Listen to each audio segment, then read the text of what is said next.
Hello there, how are you? A week before Thanksgiving in America. Okay, because Canada already had theirs, but a week, you got 7 days. How do you feel? What are you going to do? Some people are doing things where my family's going out of town. Well, that day we'll be feeding the homeless, and then we'll go out of town for the weekend. Um, Some people are at home, some people are alone, and make sure those people that are alone, make sure that you reach out, regardless of color or race or whatever, okay? Reach out and make sure that they have food, or they want to come over. Maybe they just want to watch the kids. I've invited people that were alone over. When the kids were younger, they enjoyed watching those kids play, and giggle and all that stuff. And they just had a wonderful time. And they were older, but, their grandkids or kids or their family wasn't near. And they were alone. They were sitting there and they talked about it all the time, about how much fun they had when they would see the kids come over or whatever. So, reach out to somebody, maybe a neighbor, you've seen, or whatever, or, maybe you just not even want to do, maybe you are by yourself and you want to make little goodies or something and take to some of the neighbors. Just kind of reach out. Thanksgiving is giving, is the second part of that word, and you're thankful. And reach out to somebody, maybe a family member that you haven't been around in a while. Or if you're going on vacation, go and enjoy yourself. Do something different if you have to for the holidays. Holidays is usually the same old thing. We sit around looking at the turkey and the football game and blah, blah, blah. And it gets boring with our family. We don't do the same thing. I noticed every Thanksgiving we're doing something different. Every holiday, Christmas, it's something different. It's not about, if we're barbecuing one year we barbecued in the snow. I mean, it was just totally different during Thanksgiving and Christmas.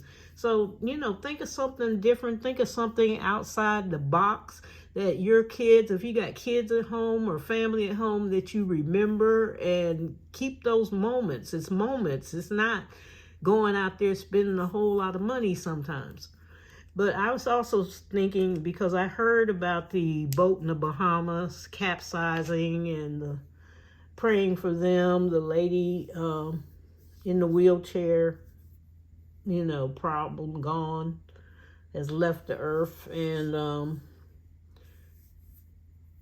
I was thinking about traveling and just different things. What made me more think about that story was my cousin, had to look up the year. It was 1984. I was younger. And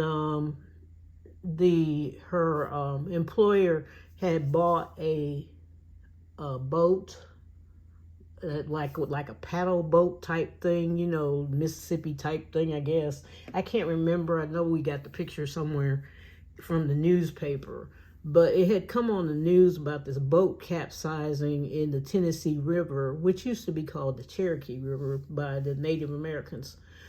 And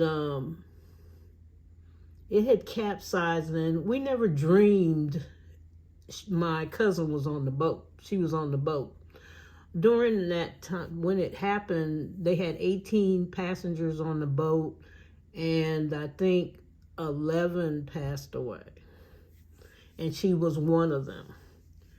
And the first thing that happened when we found out, because they called immediately after it happened. I mean, it was like the phone, we saw it on the news, and then boom, the news was breaking that this boat had capsized. And then the phone rang that she was on the boat. And the first thing came out of everybody's mouth was why was she on the boat? Because she couldn't swim. I told you, my family, we're not swimmers. And out of fear, my great-great-grandfather was a Native American Indian. He swam, and most of the others swam, and then it got to fear. They just stopped. because of the people in the neighborhood. People didn't like them. They just didn't go near the water. And they just stopped their kids from swimming. And what was strange about it, I didn't know the name of the boat. I was looking it up, and it was called the Titanic, SCI Titanic. And I said, oh, that's so unusual. I think it's part of the company name too, SCI. But the boss was being nice. They had bought the boat, I think, and I don't know much about it, allegedly, because I remember, all I remember was the capsizing. It wasn't part of the nature, but he was, they had bought the boat, I think, for their company and for excursions, events, and I remember her husband saying that they did such a good job at work. She worked for an electronics company, that it was like a treat to go out on this boat, and that's why she was on it.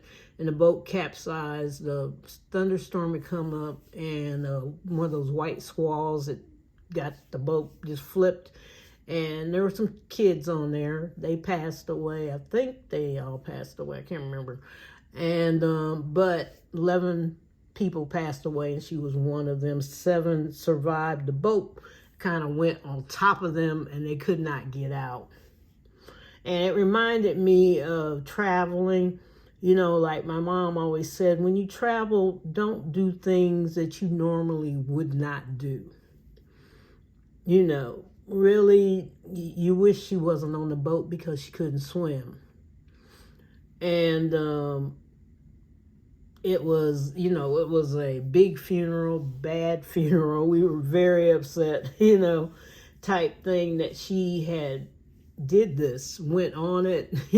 People, I remember her mom was mad at her and then sad. You go through emotions during your funeral. You're mad at your loved one sometimes. Why'd you leave me, blah, blah, blah. And then other times it goes back to, it's not your fault you left me, and da-da-da. And that's what was going through the mom's, mind. And I knew, screaming and all this stuff.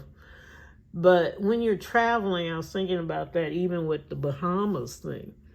Don't do what you normally wouldn't do, especially in another foreign country, because it's not their fault. I'm not saying that, but they don't have the same rules we do. They don't have sometimes the same inspections that we do. That's why people, when you tell people, leave the United States, go over here, you lose a lot of protections that you may not even know about. You do a lot of things here that you can't get away with in another country. And people go to these countries and they get arrested. You pop out your marijuana cigarette, you might get a misdemeanor or something written down at the time, it depends on what state. But at the time, and then you go over there and you're going to pop one out in the middle of the airport, and then you're in jail for a year because that's not their rules. Or you start drinking in a state, country that's religious, and doing things and, wearing certain clothes that you can't wear over here, or you argue with them and you wind up in prison and you can't get out. And sometimes our government, the United States, can get you out, and sometimes they can't. I'm the American citizen does not work everywhere. It's not going to work. And you realize too that when you're going some of these places are hotbeds. They can't stand the United States. They're not friendly to Americans, and there you are. You just showed up. Regardless of color, you just showed up. So you have to be careful when you're traveling. You have to abide by the rules. Okay, you got to abide by the clothing, what they're wearing. A lot of it's religious reasons. You got to abide that, maybe, yes, you're female, but maybe you can't go out there like you can in America, that you're traveling. You're not a citizen. And if you were, you still can't wear what you're wearing. excuse me, skimpy clothes or whatever, or everything, or you're going to get arrested. There's some places you can't touch the police officer. I mean, just for a friendly, I need help, and you tap them, okay, you're gonna get arrested. You don't touch police. And it's just little bitty things when you're going to another country that you need to learn about their rules before you step in the country. Okay, it looks all nice on TV, but sometimes you step into the country and it's total different ball game. They're nice to a point, or they tell you don't go up here to the second floor, and you decide I'm going anyway, and then you get arrested. Whose fault is this? It's not them. They said don't go up there, and they mean don't go up there. This is not like America. Okay, you went up there. Okay, come down, come down, come down. You know, the police in America. I was watching the Santa Monica. Yeah, Santa Monica. The police were, you know, with the people on the pier that did not have a license to sell things, and they're there every day, and the police are going, come on, get down, get down. And I don't know what it is about Americans that you just stand there and you look, and they were trying to, you know, go up there anyway and run past the police. I mean, it was just silly. We look, and I said, this is on YouTube, so that means this is all over the world, and this is what they think. Crazy Americans. And I was even thinking of it. I was like, why do you keep doing this? And we're wasting our resources. Those police officers could be somewhere where somebody is they need them now, you know, and they're on the pier of Santa Monica because you won't go get your license to be a vendor, and you're going to try to figure out a way to get past the police officers or whatever. And then sometimes they get tired of it and they just decide, we're just going to take the little stand that you have and the food and put you in jail, you know. But it takes so long. And I was watching, I said, look, it's the same people that was in the other bit. We sat there and watched the whole thing to see where these same people were on there. And in other countries, they don't do that. It's kind of like, look, you one time, we're not even gonna talk about it. They won't, and half the time they won't explain it to you. You just off in the jail, take everything from you. You cannot contact anybody, and you are stuck. So, you know, you need to abide by the rules. A lot of countries don't go for the loud screaming and hollering and falling out that they do in America. A lot of them fall out and scream and just do all kinds of things. And it's like, nobody want to hear that. I don't even want to hear that. You know, I walk away. When I was teaching school, when they started screaming and hollering, I was gone. When it got to a point where I couldn't understand what was going on, I was like, let me know when you get it straightened out here about what really happened. Okay, because this is not working. It's screaming and hollering, and then they holler at you, and you're sitting there. And in other countries, they don't deal with that too well. You know, it's like, oh no, nope. You know, it's a rule. It's like, you know, we want our place nice. We want quiet. We want integrity. You know, so watch where you're going and what you're doing. And it's really unnecessary to do the loud screaming and hollering anyway. I mean, you turn people off.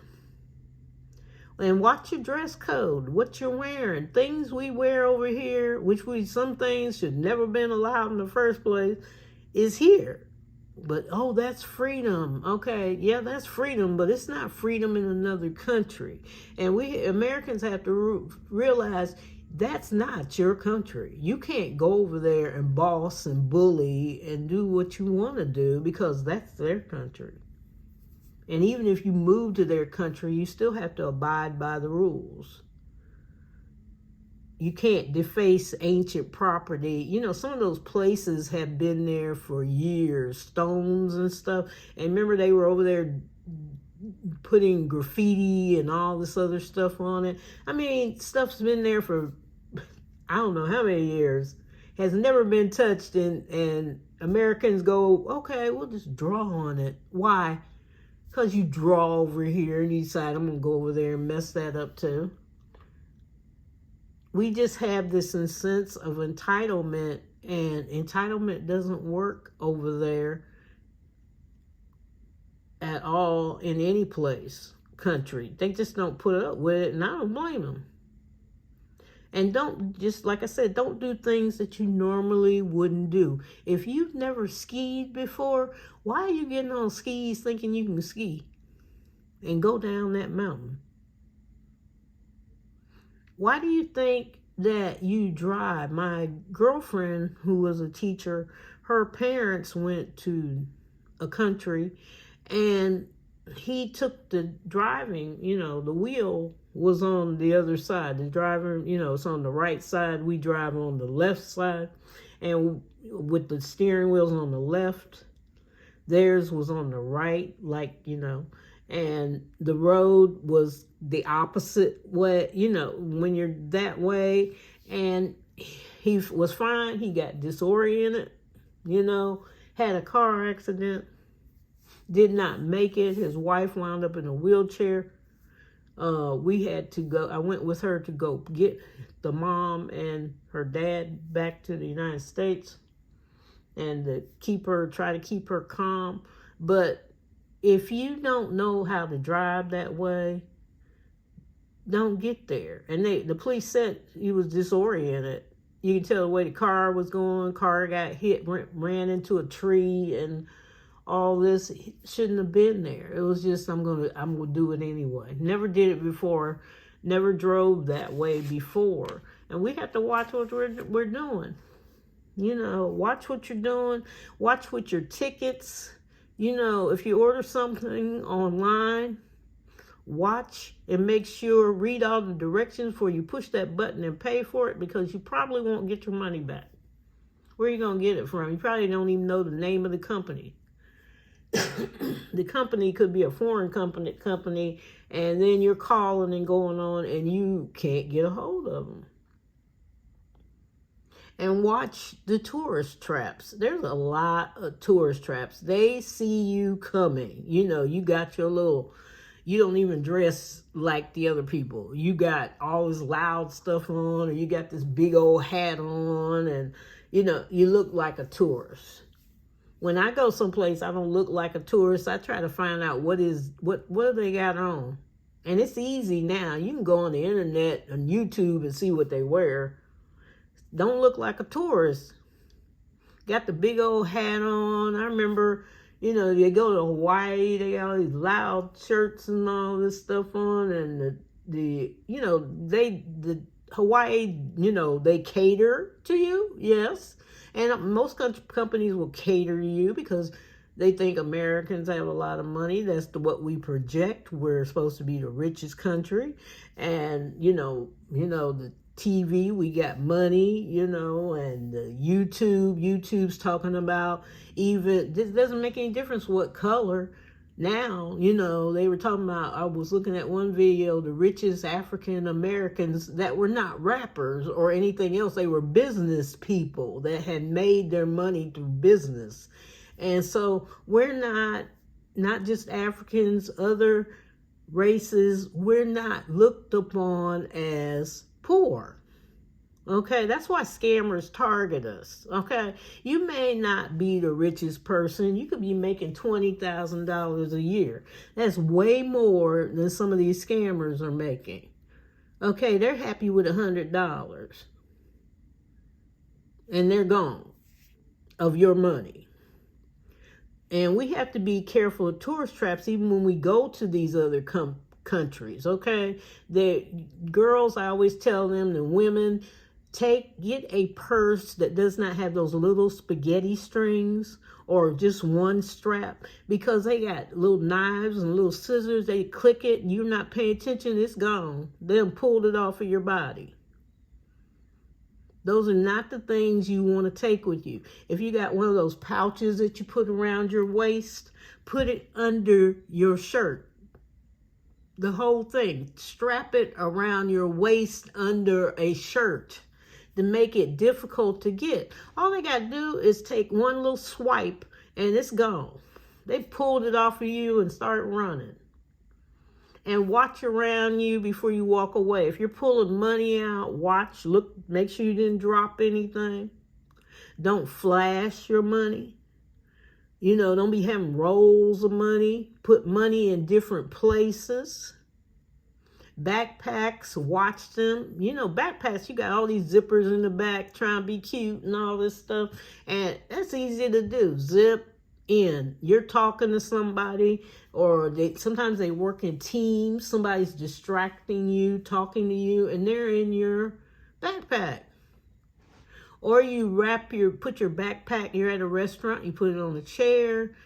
Some people go to the restroom, it's not there when you get back. Or you got a crossbody bag and you put it on the chair. Quit putting things on the chair.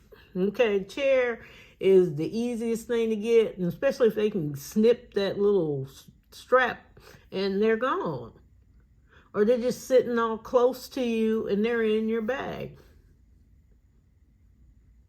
And I've had people try to go in my pocket. I grabbed one's hand going in my pocket. I didn't have anything in there. He was in the wrong pocket. But I grabbed his hand, and then I'm turning around looking at him. He couldn't get rid of the grip. He's trying to pull his hand out. And the rest of the people, while I was standing there, they'd seen him and jumped on him. You have to watch. And he was slick. You could barely feel somebody in my pocket. Barely. I did, though. And they are out there. Watch when you're, like I said, you're at a restaurant and you're having a good time. You need to make sure somebody is not drinking and that they can control you going in and out. Because sometimes when people get intoxicated, they don't want to do nothing. You trying to get them in the car. Come on this way, come that way. And you know, they're having a hard time. So I always suggest at least sometimes have two people that are there to try to get you where you need to be, in the car and home. And in some places, even though they serve you drinks, it's illegal to be intoxicated once you hit that sidewalk. And you're trying to get out of it. You know, we need to work in teams when we travel also, and not be scammed. There's people, they try to sell you things you don't need. There's a photo scam. It's people, oh, come take your photo. Can you take a photo with my friends? And that's not it. It's not with the friends. It's, oh, now you can pass. And in Americans, what we do, we feel obligated to pay. And then sometimes they'll call the police on you, and it was them versus you. Oh, we were taking pictures, and he didn't want to pay. Or, you know, but they've told you, could you take a photo with our friends because you're American, we want a photo together, and there you are, you're in the photo scam. So watch what you're doing. Watch restaurants. Watch the tips. Some of them tip more. They make Americans, they think you got money. They make the tip that is bigger. All of a sudden you got this huge bill you came out with. You know, ask questions. Try not to go to these side place restaurants. Ask some of the tourists that you know, or even your hotel, where are the best places to eat? You know, and the hotels know. Sometimes they have a list there. I usually take the list that they have, and they have a brochure of places around. And they also have places that even bring food in to you, and besides the hotel food. And some hotels don't allow them to come in. They want you to eat there. So make sure that you know what you're doing. Don't eat foreign food that you've never ate before and you're going to get ill, that you know nothing about. You'll know what you're eating. A lot of people eat stuff, they just don't know what they're eating. Just crazy stuff. And then you find out what it really was. Like they'll tell you, oh, that was a horse's whatever. Okay, you just say, okay, I don't go for strange things. You eat the way I eat in America. That's what I want. I don't want anything out the ordinary.